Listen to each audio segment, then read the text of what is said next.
Hi guys, welcome back to my channel.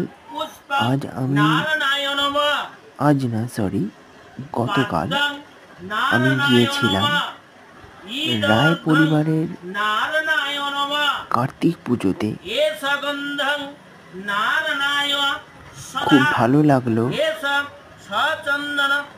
যে ওনারা আমাকে ইনভাইট করেছিলেন তাদের কার্তিক পুজোয় যাওয়ার জন্য এবং অংশ হওয়ার জন্য। তোমরা পুরো ভিডিওটা দেখো, কমেন্টে জানিও কেমন লাগলো। বিনাশানাং শক্তিভূতে সনাতনে গুণাশ্রয়ে গুণময়ী নারায়ণী নমস্তুতে। শঙ্খচক্র ধরং বিষ্ণু দ্বিভুজা প্রীতমহম প্রারম্ভে কর্মণাং বিপ্র পুণ্ডরীকং শরধ্বজি